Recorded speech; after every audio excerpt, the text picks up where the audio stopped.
En un mundo lleno de información, hagamos la ciencia más comprensible. Hablemos de lo que hay en las redes sociales. Daremos explicación a los fenómenos naturales y hablaremos de lo último en tecnología. Donde todo lo que aparece en Internet parece verdadero, esclarecer la información es muy importante. Irradiando ciencia. La ciencia no es como la pintan. De Geosire, para vos, en Alto Radio.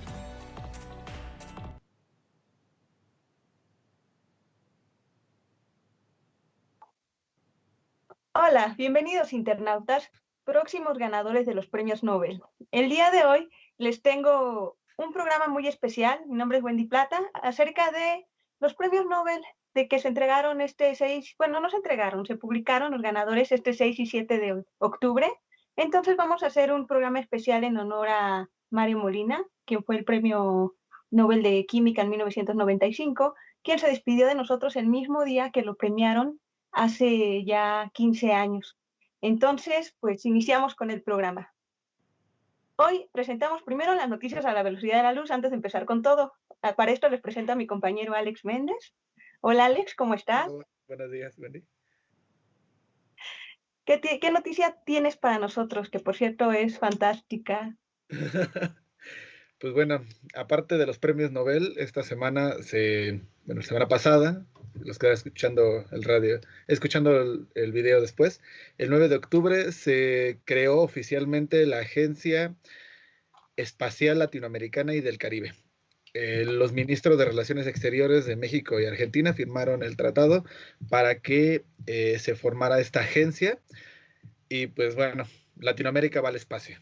Igual que la Agencia Espacial Mexicana, la Agencia Espacial Europea, pues toda Latinoamérica se unió para este proyecto y posiblemente en un par de años tengamos los primeros satélites latinoamericanos y a lo mejor en un par de décadas, a lo mejor el primer latinoamericano y con cohete latinoamericano lanzado desde esta región.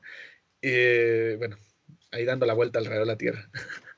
Y me imagino un cohete así con dibujos de sombrero mexicano y tacos elevándose Pues al sí, cielo orgullosamente. muy colorido seguramente. Sí. Le van a poner Catrina. La Catrina. No, sí, justamente los que nos están acompañando desde la semana pasada con Jonathan, que platicábamos de esto justamente, que Argentina ya tenía su red nacional y su agencia espacial. Es parte importante de la nación para ellos. Se considera actualmente como un sistema estratégico y ellos de por sí ya tienen tratados con SpaceX para lanzar satélites directamente. Pero pues bueno, o sea, aquí la ventaja es que dentro de la agencia pues ya cada país no solamente puede trabajar por sí mismo, sino que trabajar para un conjunto, bueno, conjunto común. Sí, sí se vislumbra pues un buen futuro para los técnicos y los ingenieros aeronáuticos, para los que se dedican a toda esta parte de la exploración aérea y ahora aeroespacial. Entonces, pues se han abierto grandes puertas en México para ellos. Y pues, ahora sí que felicidades México por hacer esta iniciativa de colaboración con Argentina. Sí. Y se va a poner muy bueno el tango entonces. Sí, así es. Entonces, bueno, a lo que íbamos. El día de hoy vamos a hablar sobre los premios Nobel. Se anunciaron a los ganadores el 6 y el 7 de octubre pasado.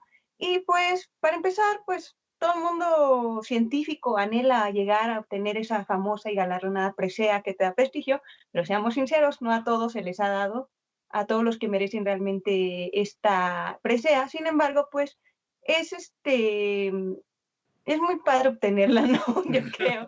O sea, es muy padre, sobre todo este año, porque se le dio, creo que es el año que más premio se le ha dado a mujeres.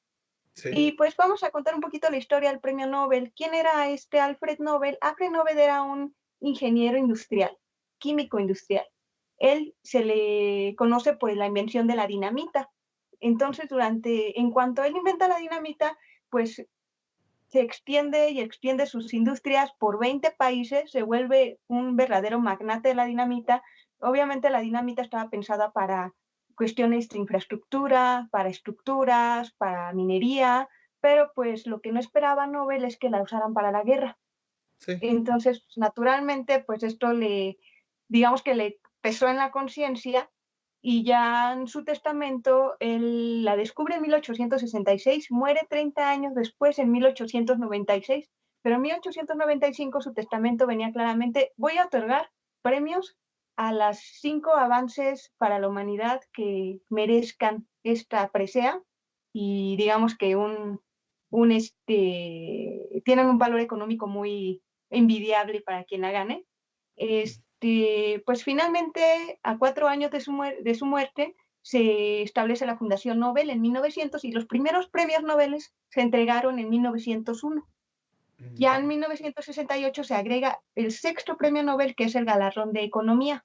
Pero pues, final de cuentas, ¿a quién se le entregaron este año?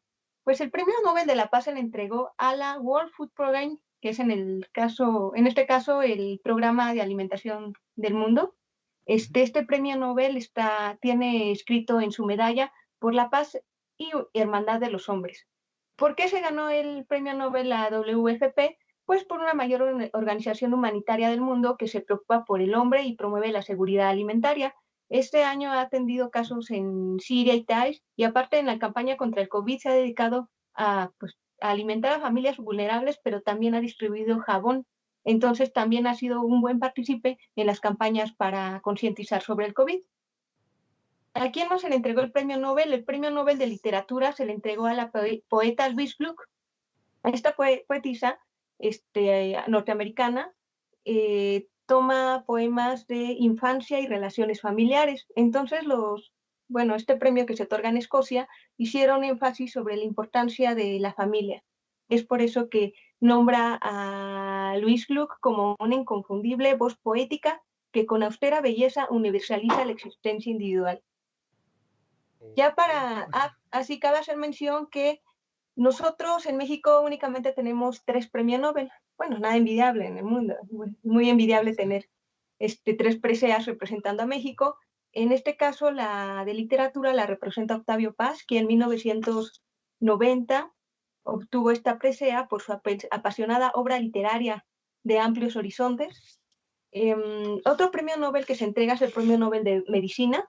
Esta ocasión fue entregado a Harvey Alter de Inglaterra, a Michael Houghton y a Charles Rice de Estados Unidos por descubrir el virus de la hepatitis C, que algo estábamos comentando, que descubrir un virus, se tiene ubicado, pero ellos lo que hicieron es ya, digamos que, identificarlo plenamente, y esto va a dar entrada a que se trate mejor la hepatitis C, a que se erradique el virus, porque esto solamente digamos que tú te enfermas de hepatitis, pero no se cura. Hay un tratamiento y tú te quedas con el virus. Entonces ya se abrió la posibilidad a que haya una cura contra la hepatitis C, que causa más de 400.000 muertes al año. El Premio Nobel de Economía fue otorgado para Robert Wilson, Paul Micron, ellos de Estados Unidos, y lograron mejoras en la teoría de subastas. En este caso, ellos lograron que haya problemas de las subastas, como acuerdos entre personas que mantienen los precios bajos. Hicieron una cuestión de investigación que los que otorgaron el premio dicen fue muy básica. O sea, la investigación que ellos realizaron es tan básica que es aplicable para la población en general. Entonces, promueve la economía. Entonces, ellos fueron los que fueron galardonados en economía. El premio Nobel de Física fue otorgado a Roger Penrose. Él es un matemático, no es físico. Ojo, no hay premio Nobel para matemática. Él trabajó con Stephen Hawking en la teoría de la relatividad, que conduce al descubrimiento de los agujeros negros. Y también se entregó a Reinhard Genzel y Andrea Ghez. Llama mucho la atención porque Andrea Ghez es una física que es la 4ª mujer en recibir esta presea del Premio Nobel de Física. Y ella es astrónoma, Reinhard Genzel es astrofísico, y ellos descubrieron un objeto compacto supermasivo en el centro de la Vía Láctea. Esto, volvemos al mismo tema, comprueba el hecho de la existencia de los agujeros negros. ¿Qué más premio Nobel me falta? ¿Cuál me falta? No, ya fueron los 6. También cabe mencionar que tuvimos un premio Nobel de la Paz. Este premio Nobel de la Paz fue otorgado a un mexicano en el año de 1982. Fue a Alfonso García Robles. No sé si recuerdan el problema que tuvo Cuba con los misiles que habían sido otorgados por Rusia, en este caso la crisis de los misiles, pues fue Alfonso García Robles quien medió, y él fue mediador para que llegaran a un acuerdo que a final de cuentas se fue el tratado de la proscripción de armas nucleares o el tratado de Tlatelolco para América Latina. Él fue un diplomático activista para evitar el armamento de armas nucleares en Latinoamérica, y por eso fue galardonado con la presea en 1982, junto con Alva Myrdal, que también es escocesa y también hacían promoción del desarme en los países. Y pues el tercer ganador del Premio Nobel mexicano fue Mario Molina en el año de 1990. Entonces, pues doy entrada a este segundo bloque. Si quieren, pasamos a un corte musical. No, si quieren, pasamos a un corte musical y continuamos hablando con Eduardo Molina y la capa de ozono.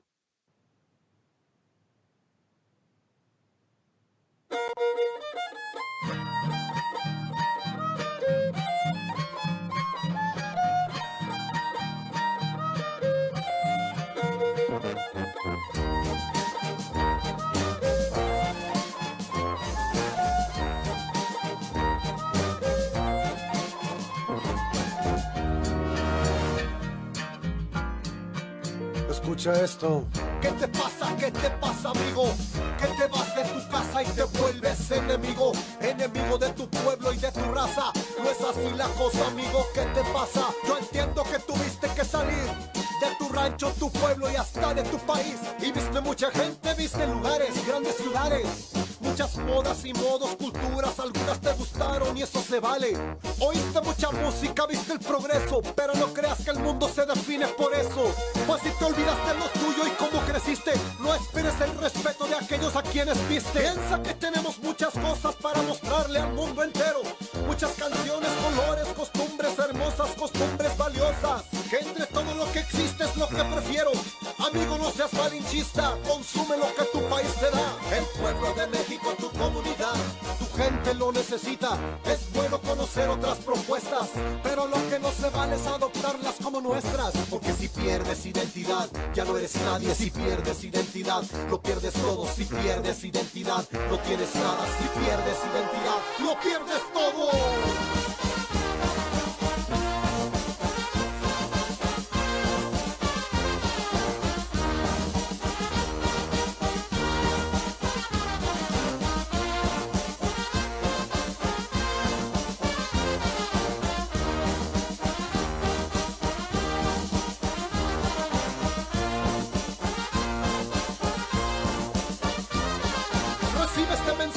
Huasteca entera, nadie debe negar su cruz ni su bandera. Muéstrate orgulloso de lo que tienes. Yo estoy orgulloso de mi raza guapanguera. Muéstrate orgulloso de tu gente, aunque te pongas gorra, aunque te pongas lentes. Muéstrate orgulloso de tus raíces y presúmelo a la gente de otros países. Tenemos guapangos, tenemos canciones, danzas, carnavales, rituales y sones. Alza la voz y que retumbe el eco y grítale al mundo que eres un huasteco. Muéstrale al mundo quién eres, no tengas pena, muéstrale tus tradiciones. Enséñale a tus hijos de dónde vienes, de lo que tienes, y estoy seguro que cautivarás corazones. Escucha bien lo que te digo, siéntete orgulloso, mi amigo. Escucha bien lo que te digo porque no es en vano. Con tu cultura cautivarás, hermano. Ahorita me escuchas cantar esto, fusionado con un viejo sonido maestro. Este ritmo me gusta y lo acepto, pero no pretendo adoptarlo como si fuera nuestro. Es bueno conocer culturas de otros pueblos, solo que no te sientas ni gringo ni europeo. No te sientas agredido, no hablo por celos, pero esto es lo que nos dejaron los abuelos.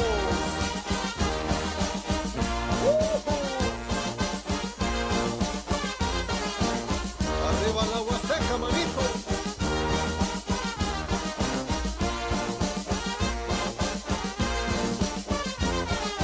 Vamos a comer sacahuil, huastequito.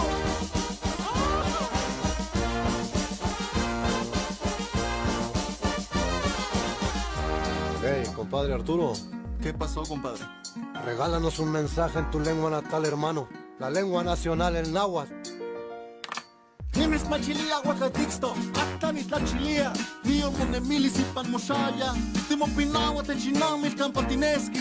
Samole papa secoyo chinami tiyaji, Sego tecniscayo titlachili, Guanyapa ni nestoka, Masichiwa moashka ni guamachilia, Tanayon que tecniscayo, Hueca tisiwitia, Ni hueca xocapa tipoliwis timigis que maiti mikisneki, Nani mas igual igual se hueyi te yorpati, Nani tetatipatli, Miltequitiket, Meshconewa campahueli canemone mistia, Tantineki no chipate istos, Shimopuitlawe mochuitini, Tielis tempanotoja, Ratzotzonali cuicayot, Guambona tiistos, Misisnamikise no chipa, Non pasitas namikili, Tlenhuercaya ewani, Mia tlacualisti tlapali, Tlahuiyatiloni, Tatzotzonali guanectotili, Nochi yani no nemilis guampoyome, Tantineki no chipa tiistos, Shivocuitlawe mochuitini. México es mi tierra, es mi gran país. Somos muy chingones y eso me hace muy feliz. Este mensaje que traigo es para todos, pero no es los que se olvidan que mancharon sus pies de lodo. Son más de 400 lenguas que a mi país hacen hablar. Tenemos más de 400 razones para cantar, para bailar, para festejar. Tenemos muchas cosas que al mundo hay que entregar. Tenemos historias, tenemos cultura y un chingo de música tradicional.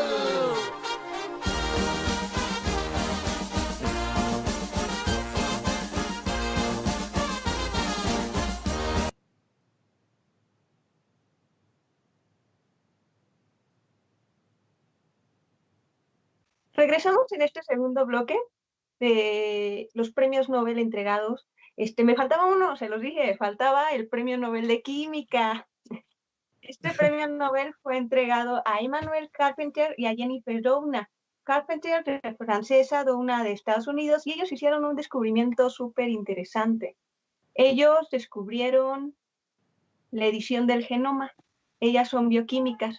Esto va a dar pauta para que, pues,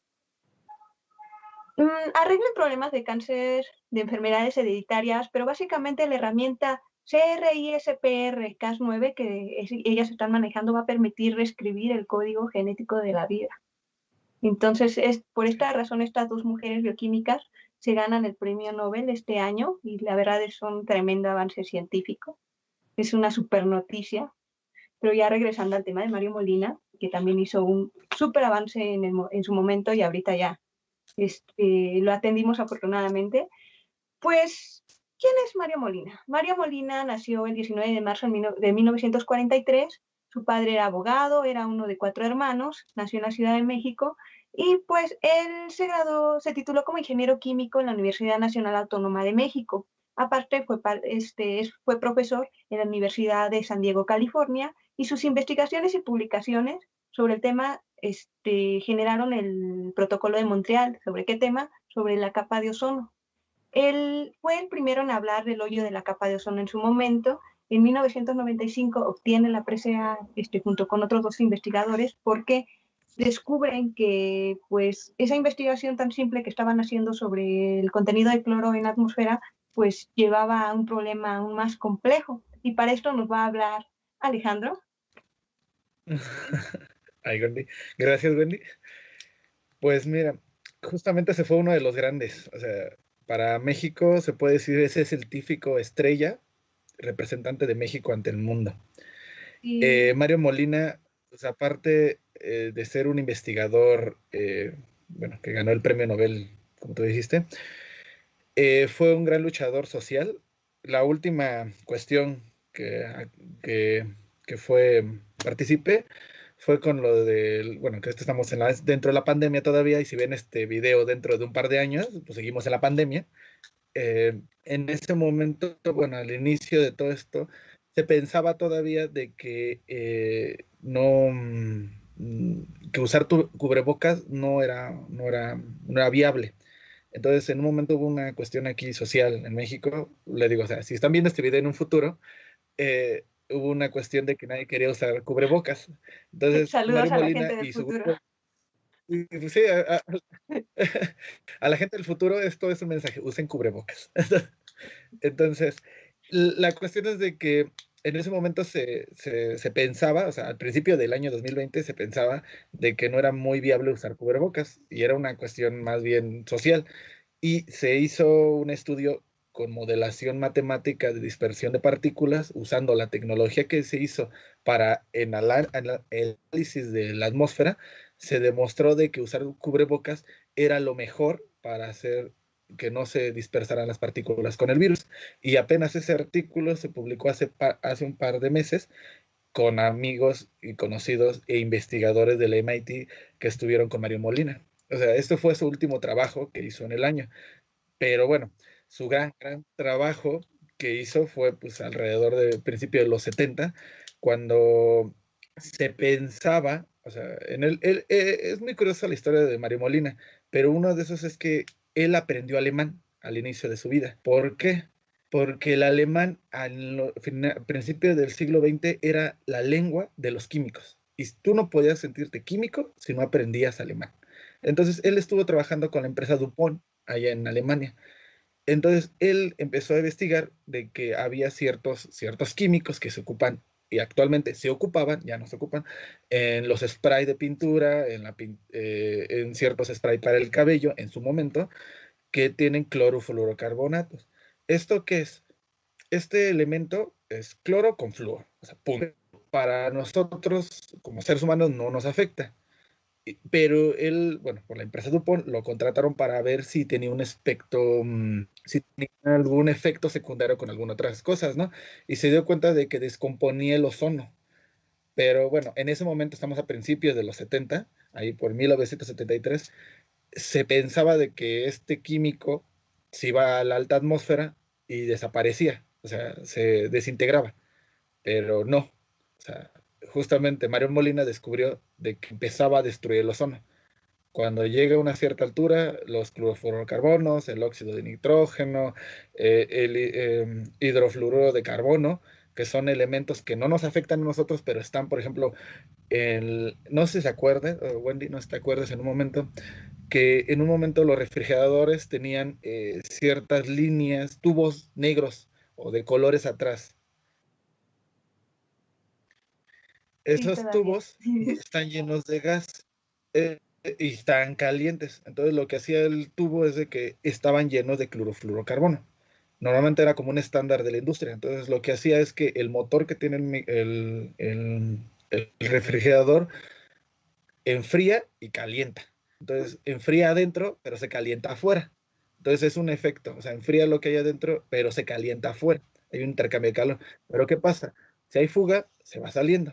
No huele, es un gas inoloro, incoloro, no te afecta y se fue. Entonces multiplícalo por millones de refrigeradores por el planeta y cuando se dieron cuenta, esto, o sea, estamos hablando del principio de los 70 y algunos investigadores también ya empezaron a ver por el Concorde y en ese momento el transbordador espacial que usa un combustible también a base de clorofluorocarbonos, se empezaron a dar cuenta de que empezaba a romper el ozono. Pero ellos tenían en teoría, o sea, era nada más un artículo en teoría. ¿Qué Sí, pasó? de Estamos hecho, al principio de hubo los... campañas, ¿no? Ajá. Para que no, las campañas contra el cambio climático o Sí, para proteger la capa de ozono. No mantengas el refrigerador abierto. Y eso todavía fue en los 90, en principios de los 2000. sí, sí, y justamente es esto porque, por ejemplo, te estoy diciendo que al principio de 1973, o sea, la medida de los 70 fue esta cuestión, pero solamente se descubrió, o sea, ya se notó que había un hoyo en la capa de ozono hasta principios de los 80.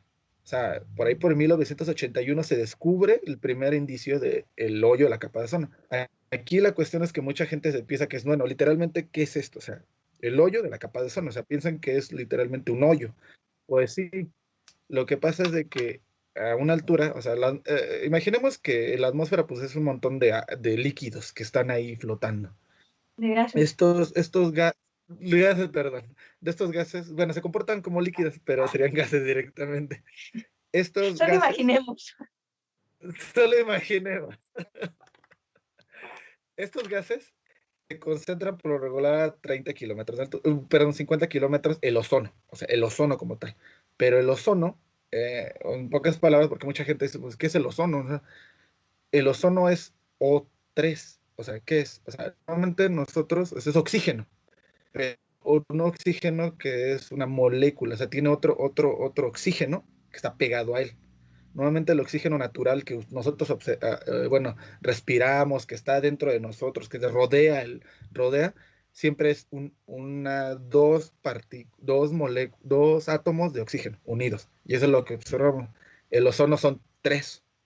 Entonces, esta tercera está unida y hace que esté, digamos que es unos lentes protectores alrededor del planeta, literalmente. Entonces, toda la luz ultravioleta no entra a la Tierra porque está esta capa de ozono. ¿Y qué pasa también? O sea, ¿qué es la luz ultravioleta? Pues la luz ultravioleta es lo que hace que te quemes. O sea, Sí, es lo que hace que te quemes en la nociva, playa es la cancerígena. luz ultravioleta. Pero no Altera la, entiendo por qué se altera, al- forma, ajá, ¿por qué se forma esta capa? bueno, normalmente, o sea, esta capa, digamos que es muy curioso. Imaginemos que la atmósfera es como un océano, pero a diferencia del océano, toda la densidad del océano que estamos hablando de la atmósfera está abajo, en los primeros 8 kilómetros. Y como es más denso, todas estas partículas que aunque sea que estén, digamos que están un poquito menos densa que lo que está ahí abajo, suben, así como nata, suben como nata y se dejan alrededor de todo el planeta. Entonces, por lo regular está ahí. Se forma, se desaparece en la noche. Bueno, es curioso, pero en la noche algunas capas de la atmósfera suben y otras bajan. Y hay cambios químicos muy curiosos en la atmósfera que se empezaron a descubrir hasta los años 80 y 90. Entre ellas esta capa.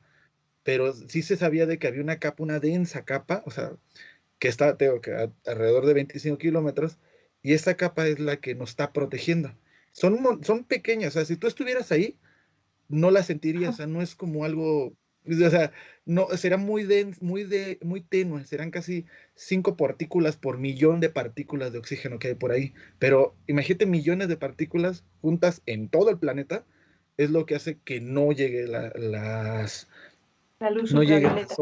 la luz ultravioleta, que al final, pues, afecta, pues puede dar cáncer, afecta a las plantas, las mata, o sea, imagínate, eso dado al mar, que está el fitoplancton, pues destruye la cadena alimenticia. Si no hay alimento para los peces, pues los otros peces se mueren, por ejemplo, los tiburones fallecen también. Entonces toda la cadena alimenticia empieza a caer, y eso es lo que se descubrió, y Mario Molina advirtió en eso en los 80 y dijo, esto podría ser una catástrofe ambiental, porque lo que estamos haciendo es de que estamos destruyendo la capa que nos está protegiendo de los rayos solares, y podría ser una cadena, tirar bueno, tirar un problema ambiental tan grande que podría colapsar todo el sistema biológico dentro del planeta. Ok, pero pues tú estás hablando de que descubrieron que había un hoyo. Sí. Pero ¿cómo es que se formó? Dices que por los Clorofluorocarbonos. clorofluorocarbonatos, pero ¿dónde se empezó a hacer este agujero? ¿En general fue una desintegración gradual de la capa? O sea, poco a poquito fue desapareciendo. ¿Y por qué hablan de un hoyo? Sí, mira, es muy curioso. Piensan que este hoyo empezó como en los años 50, o sea, alrededor de los 50 o los 40, cuando se empezó a ocupar los clorofluorocarbonos. Entonces, nadie sabía en ese momento, no había satélites, no se había monitoreo de todo el planeta, pero algunos investigadores en los 70 y en los 60, en Chile, empezaron a ver una disminución de ozono por medio de radio, o sea, mandaban ondas de radio hacia arriba y rebotaban, y se empezaron a dar cuenta que ya no regresaban, pero no sabían en ese momento porque todavía no había imágenes, digamos que no había información todavía satelital. Esta información, pues como te digo, o sea, fue en los 80, y sí, literalmente es un hoyo, baja la densidad, y es curioso, solamente baja la densidad en la época de primavera. O sea, este hoyo en invierno está más denso, y en primavera está más tenue. Y eso se empezaron a dar cuenta, ¿por qué? Porque en el hemisferio sur hay menos plantas, hay menos espacios de tierra. En el hemisferio norte, por lo regular, todo el planeta está hacia el hemisferio, las masas de tierra están hacia el hemisferio norte, pero en el hemisferio norte se forman los clorofluorocarbonos, pero en el sur se van transportando con los meses, y en invierno se concentran. Mm. Y, y cuando se concentran y les da radiación, bueno, aquí lo que imaginamos es que los clorofluorocarbonos tienen flúor y cloro, pero el cloro cuando se descompone altera el ozono, empieza a absorber oxígeno de los otros lados y empieza a hacer que el ozono, que es O3, lo convierta en O2. Y esta composición destruye la capa, pero es temporal. Entonces, bueno, después de todo así, estos cambios, eso es lo que descubrió Mario Molina, que este flujo, o sea, se movía, se inflaba, bajaba de densidad, pero hay otra cosa. En el hemisferio sur tenemos una cuestión muy curiosa. Como la Antártida está sola en el hemisferio sur, o sea, no, está rodeada de agua, se concentra más frío y esta concentración de frío y hielo hace que el cloro se concentre y afecte más el ozono. También hay un hoyo en la capa de ozono en el hemisferio norte, pero ese está más tenue y se cierra más seguido. O sea, son más pequeños, pero porque está rodeado de tierra. Y casi es muy curioso, hace menos frío en el hemisferio norte que en el hemisferio sur, en los polos. O sea, hay menos frío, o sea, en el polo norte está más cálido que en el hemisferio sur. Ok, Y eso es lo que hace que se empiece a abrir el hoyo. vaya, entonces la temperatura afecta. La temperatura afecta. Todo esto que te digo, se empezaron a dar cuenta en los 80 y parte de los 90. Y es muy complicado porque el sistema es extremadamente complejo. Y bueno, ya después del 89, ya cuando se hizo el Tratado de Montreal, gracias a ellos, a Mario Molina y a los otros investigadores, se propuso de que se tenía que bajar los clorofluorocarbonos y otros compuestos que alteraban el ozono. Y pues, aunque no lo creas, este tratado de Montreal fue el mejor tratado bueno, se considera actualmente el mejor tratado de recuperación ambiental en toda la historia, De hecho, fue porque el primero. sí, y esa fue la base para empezar a enfocarnos de que el sistema de la Tierra no se, bueno, que es un poco complicado, ¿no? Pero imaginemos que en los años 80 se pensaba de que todo lo que se sentaba a la atmósfera se perdía, o sea, como que se regresaba. Pero desde ese momento nos dimos cuenta que cualquier cosa que afecta a la atmósfera nos afecta a todos. Digamos que fueron las primeras bases para la idea del cambio climático. Sí, sí fue eso. O sea, justamente con estos estudios fue cuando se empezó a dar las bases de que no solamente era la capa de ozono, sino se empezó a descubrir que, pues, aparte de concentración del ozono, los clorofluorocarbonos y azufre, se empezaron a descubrir que también el dióxido de carbono, que pues obviamente es el que nos está dando los problemas medioambientales actualmente. Bueno, que está creyendo lo que es el cambio climático. Vaya. Ujú. Entonces, pues digamos que la aportación de Mario Molina pues, fue tremendamente importante. Podemos Sí, decir orgullosamente que él fue quien participó en un tratado internacional que hoy en día es ejemplo mundial para realizar tratados ambientales. Dio las bases para entender que la idea del aire de la atmósfera nos afecta directamente a la supervivencia humana hasta digamos que su último trabajo, en este caso para la situación del COVID y la dispersión de aerosoles o cómo se dispersa un estornudo y todas las partículas que pueden contagiar a los demás. También lo trabajó Mario Molina y efectivamente pues se despidió de nosotros el 7 de octubre, el día que también recibiría el premio, la llamada telefónica de que estaba recibiendo el premio Nobel de Química en 1995. Y pues ahora sí que lo menos que podíamos hacer era mencionarlo y hacerle sí. una pequeña remembranza en este programa. Y pues muchas gracias por la información, Alex. Ay, Hay preguntas del público acerca de este tema. sí, Hola, Javo, ¿si andas por ahí? sí, Jabo, ¿Tienes alguna pregunta? no te espantes, Jabo.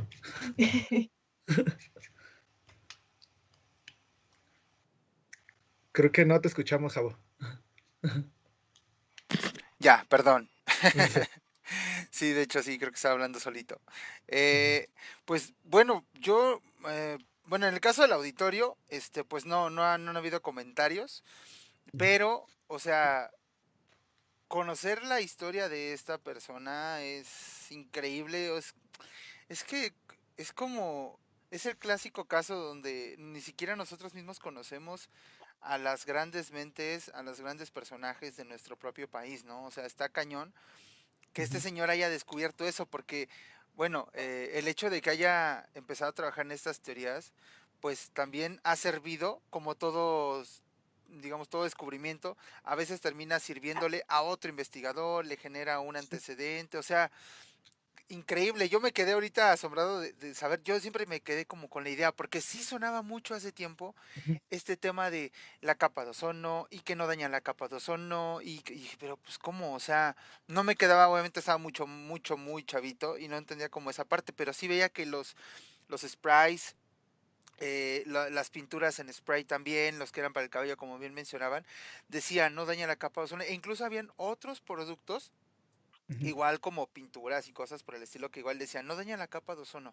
pero nunca me había quedado como tan claro comparado con la ahorita, ¿no? Y bueno, y por otro lado, me sorprende muchísimo, pues el hecho de que, pues haya sido como un mexicano el que descubrió todo esto, o sea, sigo así como de, ok, y la verdad cuando supe, o sea, sí supe por una nota que leí de, pues, nada más así como de rápido por encimita, que Ujú. había fallecido esta persona, que había sido también premio Nobel, pero la verdad no me detuve, últimamente ando algo ocupado, no me detuve como a leerla bien, pero de verdad es impresionante la manera en la que en aquellos años, y a mí me queda la duda, o sea, ¿en qué momento habrán dicho, cómo está afectando esto, qué afecta? O sea, yo creo que sí, o sea, la importancia de la ciencia, el poder hacerse las preguntas correctas y empezar a cuestionar todo, creo que ese es el gran mérito de la ciencia, que dice, ¿cómo funciona esto? ¿Por qué hace esto? O sea, ese tipo de preguntas nos han llevado como a muchísimas respuestas, pero pues no sé, ahora pregunta, eh, digo, este que comentas es como fue como el último trabajo de esta persona, Claro. pero aparte de ese, ¿algún otro estudio que podamos retomar, por ejemplo, con base en lo que él ya había propuesto con esta onda de lo de la capa de ozono, el daño y demás? Bueno, pues sí he tenido varios trabajos, o sea, sí se dedicó ya en los últimos años de su vida a ver tanto cómo afectaba ciertos elementos, o bueno, encontró el clorofluorocarbono, Ujú. pero también se fue con otros elementos que empezaron a ser importantes. Él, a principios de los 2000, había un, se llama Helox es un compuesto que está en los extintores. También es para Mm, que, digamos, que salga el extintor, o sea, salga el líquido. sí. Le dicen volatilizador estos químicos. Entonces, eh, él descubrió que ese también afectaba la capa de ozono. Y ese no estaba dentro, y ese químico no estaba dentro del tratado que te digo de Montreal, Sí. del 89. Entonces, hay químicos que se van descubriendo con el tiempo, o sea, con los últimos años, de que también van afectando la capa de ozono y que no están regulados. Y él se dedicó a buscar estos químicos, decir, bueno, este producto sale así y funciona así, pero vamos a ver si el químico va a funcionar para estas cosas. Por Claro. eso empezó a hacer el modelado bueno, con la nueva tecnología ya empezó a hacer el modelado, usar modeladores numéricos, que le dicen, Ajá. Sí. para hacer cómo funciona un químico alrededor de la atmósfera. Oh. O sea, por eso él ya tenía la base Sí. para hacer una simulación, o sea, porque es lo mismo, o sea, La gran chamba que se hace como para lograr eso, ¿no? Es como, sí, ese es lo más importante. Ya teniendo como un antecedente, repito, pues yo creo que de ahí incluso una infinidad de científicos seguramente han de haber basado o utilizado lo que él ya dejó como sembrado, por llamarlo así, ¿no? Nada más.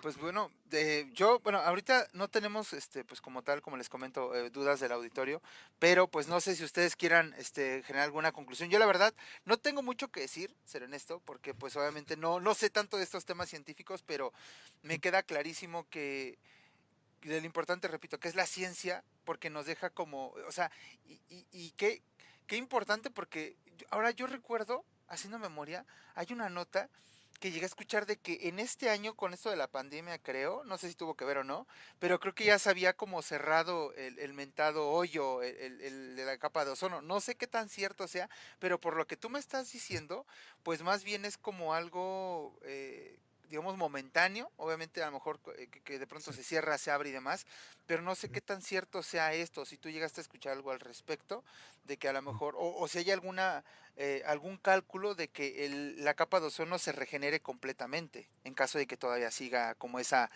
parte erosionada. Sí, bueno, pues mira, bueno, ya desde el año pasado fue lo mínimo que se ha cerrado, bueno, ya lo mínimo o la mayor concentración de ozono ya casi se cierra. No tiene la misma densidad porque no imaginemos de que es como una capa así lisa, Ujú. o sea, sino que es como, sí, como una zona densa. Sí, como Entonces, es niebla, pues, ¿no? Algo así. como niebla. Entonces, esa parte de donde ya la niebla ya se empieza a deshacer, o sea, bueno, le imaginemos que es el hoyo, ¿no? Entonces, Ajá. eso ya se empieza a otra vez a cerrar. Y el año Ah, pasado y bueno, no unido con la pandemia, ya de por sí fue por estos tratados, porque el sí, Tratado claro. de Montreal era literalmente, en 10 años tenemos que quitarnos todos los fluorocarbonos.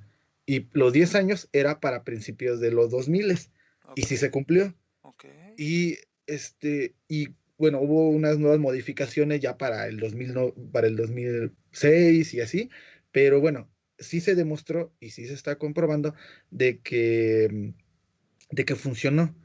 Y Claro. justamente ahorita todavía no se va a cerrar, o sea, se va a cerrar y se piensa, porque Ujú. todavía siguen los clorofluorocarbonos, Claro. van a durar alrededor de 70 años ahí dando vueltas todavía, pero se supone que para finales del 2060, 2070, tal vez ahora sí se cierre completamente la capa de ozono. O sea, Oh, ya, y pues bueno, mucha gente de Chile le tiene mucho problema a eso porque sí, se demostró ya, o sea, hay un montón de estudios de que sí, el incremento de cáncer de piel en la zona de Chile, la Patagonia y todo eso, o sea, creció bastante, creció a casi un 90% la cantidad de gente con cáncer de piel, porque literalmente, pues como no tenían esa capa sobre ellos, y en cierta época del año, literal, dice, había gente que en la Antártida que no era lo que te quemaba el sol, sino lo que te quemaba era cubrirse completamente, porque te quemaba tanto de arriba de la nieve el reflejo, sino también de arriba porque quemaba la piel como si estuvieras en la playa, pero wow. estabas a menos 40 grados, pero no era porque te quemara el hielo, sino que era la falta de radiación solar. Es como si hubiera subido una montaña muy, muy alta. Sí, wow. Qué Ujú. fuerte, carnal, como diría el confi. Sí, sí, no, no, no, la verdad es Sí, que sí, la verdad no sabemos lo importante que fue esto, porque sí fue mundial. Si no se hubiera Sí, hecho esto, seguramente ahorita, o sea, para 2020, tendremos un problema de cáncer, no solamente que normalmente es un problema de diabetes, obesidad y todo eso, pero justamente el hemisferio sur, la mitad de la población ya tuviera cáncer de piel. uf, qué importante. sí, se hubiera alterado todo el sistema. Yo creo que lo importante, bueno, la aportación que hace el análisis de aerosoles en la atmósfera, que hicieron todos estos científicos junto con Mario Molina, es que empezaron a entender cómo es que los sistemas están interrelacionados entre ellos. O sea, algo que nosotros produzcamos en exceso, en ese caso los clorofluorocarbonatos, este, en exceso, pues alteraban la capa de ozono. Y ya después se estudió, no, es que el CO2 en exceso nos va a subir la temperatura en el planeta. Y ya después, no, es que si tenemos inclusive la explosión de un volcán y el exceso de ceniza, cómo altera las telecomunicaciones y a la aviación. Entonces se dieron cuenta que algo que al ser humano le parecía tan simple como producir industrialmente este material o así que generar mucho CO2, pues uno decía, no, pues es producción, no queremos ganar más, pero a final de cuentas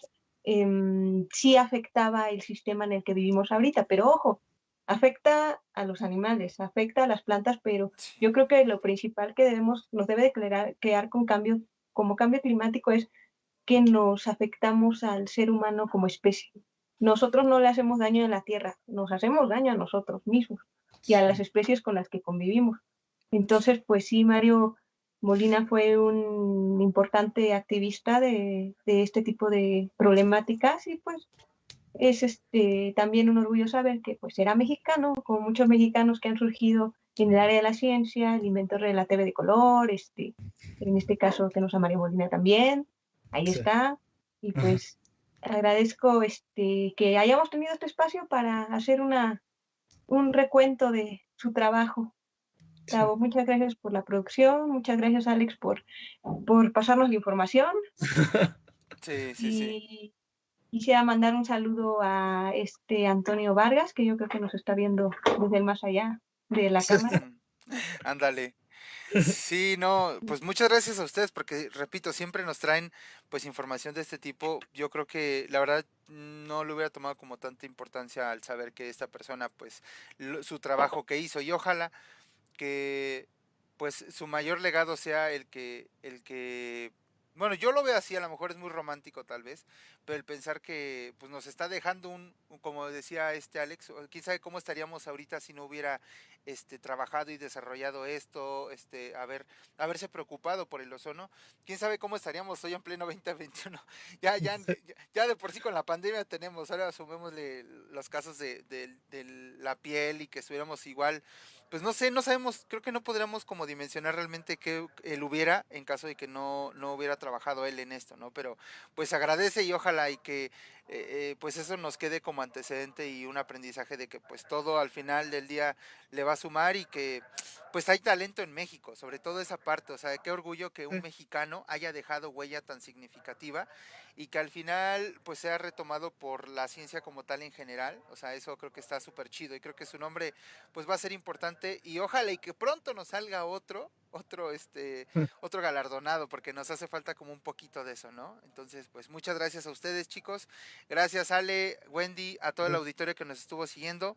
Pues esto fue Irradiando Ciencia y nos estaremos viendo en una próxima emisión. Luego. Muchas gracias. Hasta luego. Bye. Nos vemos. Adiós.